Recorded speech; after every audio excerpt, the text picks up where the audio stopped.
Procuramos demostrar as contradicións das leis e a confusión das opinións e dos costumes no que os dereitos e capacidade das mulleres se refire. As contradicións en que incorre o Dr. Gall ao asegurar a inferioridade orgánica das facultades intelectuais da muller, a superioridade moral da muller, que ao vedarlle á muller o exercicio das facultades intelectuais superiores, pouco pode dicir a historia, mas non obstante o seu testemunho é favorable á opinión de que a intelixencia da muller non é inferior á do home. As funestas consecuencias que lle supón ao home, á sociedade e á muller o erro da súa inferioridade intelectual e a imposibilidade de exercer ningunha profesión e a maior parte dos oficios. Que a muller pode exercer todas as profesións e oficios para os que non se necesite moita forza física, nin sexa un obstáculo á tenrura do seu corazón, nin teñan algo que repugne á súa natureza benigna. Que a muller educada será máis doce e máis benévola, porque a educación suaviza o carácter ata dos irracionais. Que non hai incompatibilidade entre o cultivo da intelixencia e os labores domésticos. Que os fillos, en vez de perder, han gañar cando a nai poida exercer unha profesión ou oficio lucrativo. Que a muller solteira non debe ser tratada con desdén, que, educada, pode cumprir unha alta misión social, que cando a cumpre é tan respetable como a nai. Isto é o que procuramos probar con toda a brevidade que nos foi posible, e tratando só as verdades esenciais que, unha vez admitidas, conducen a todas as súas múltiples consecuencias. Defendemos o que se chamou emancipación da muller. Non está moi ben definido o que con estas palabras se quere dar a entender, e nós desexamos consignar con claridade o noso pensamento. Queremos para a muller todos os dereitos civís. Queremos que teña dereito a exercer todas as profesións e oficios que non repugnen a súa natural dozura. Nada máis, nada menos. Queremos para a muller a dependencia do cariño e a que estableceu a natureza facendo-a máis débil, máis sufrida, máis impresionable, pero rexeitamos a dependencia apoiada en leis inxustas, en costumes inmorais ou absurdos, e na pobreza ou na miseria de quen non ten medios de gañar a súa subsistencia. Queremos a independencia da dignidade, a independencia moral dun ser racional e responsable. Estades persuadidos de que a felicidade da muller non está na independencia, senón no cariño, e que se ama e é amada cederá sen esforzo por complacer o marido, o pai, o irmán e o fillo.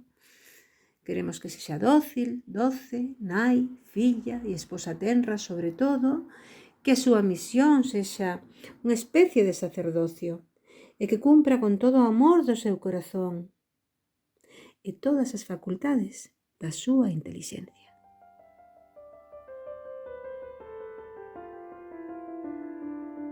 Queremos que, posto que os costumes lle conceden maior liberdade que a muller do Oriente, da Idade Media e aínda da de principios deste século, a súa educación estea en armonía con esta liberdade, para que saiba usar dela. Queremos que sexa a compañeira do home. Puido ser sen educar do home ignorante dos pasados séculos, mas non o vai ser do home moderno mentres non exista entre as súas ideas a mesma armonía que hai nos seus sentimentos. Queremos que non se establezan diferenzas caprichosas entre os dous sexos, senón que se deixen as que estableceu a natureza, que están no carácter e abondan para a armonía.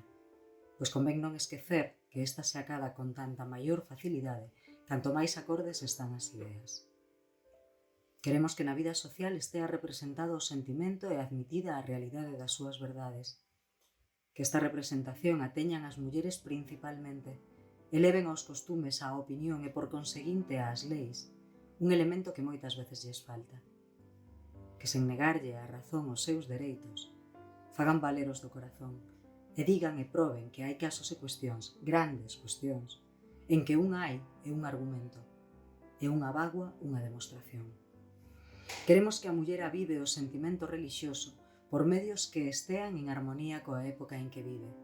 Xa non se impoñen as crenzas coa autoridade, nin se infunden polo martirio. A caridade e a razón deben fortalecer a idea de Deus. A caridade está viva, pero a razón áchase case morta na muller.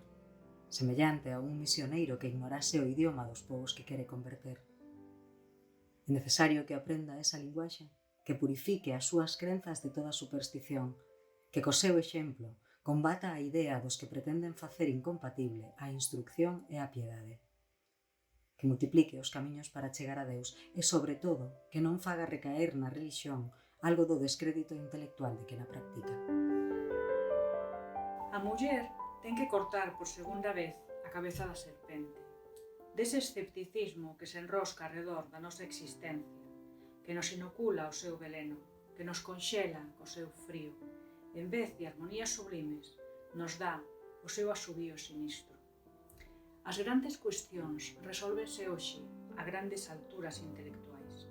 É necesario que a muller se poida elevar ata elas, para que non se impoñan o egoísmo, a dureza e a frialdade, para que non se chame razón ao cálculo e cálculo a torpe aplicación da aritmética.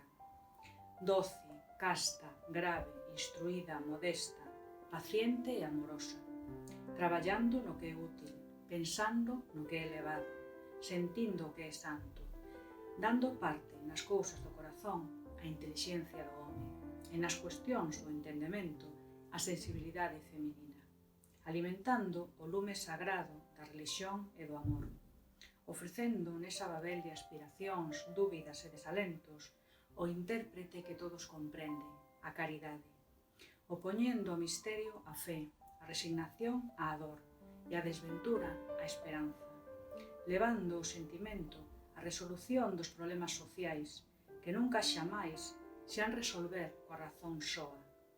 Tal é a muller como a comprendemos, tal é a muller do porvir. Por ela han nacer a vida, a alma, os fillos do pobo nas xeracións futuras. Por ela, a ser máis pausada e máis continua a marcha das sociedades sen alternativa de velocidade vertixinosa e de paralización mortal. Por ela, han acabar, se é posível, as loitas cruentas e as vitorias da forza. Por ela, a ser magnetizado ese mundo, tantas veces impenetrável á palabra da vida. E se todos os povos necesitan que unha conmova as súas entrañas e sensibilidade da muller, moito máis aqueles menos adiantados e menos venturosos. A comunicación continua con outros países dá lugar a comparacións desvantaxosas, que se unhas veces determinan nobres impulsos de emulación, non poucas inspiran desdén e desazo, e máis afán de ir gozar no estranxeiro as vantaxes dunha civilización máis adiantada. Contra ese desexo, tantas veces posto en práctica e causa permanente de empobrecemento, pediremos desleis aos homes? Non, invoquemos unha que Deus gravou no corazón da muller. Vos, mulleres, que non dade o primeiro lugar no voso cariño aos predilectos da natureza ou da fortuna. Vos, que queredes máis ao fillo enfermizo, deforme, malpocado, transmitidelle ao home o máis xeneroso dos vosos instintos, ensinadelle a mala patria, a súa nai, porque é infeliz. Facédelle ver o culpável e vil que é quen abandona os seus na desgraza. Creade unha nova, unha grande escola política que non combata máis que un adversario, o egoísmo, e que non escoite máis que un oráculo, o corazón.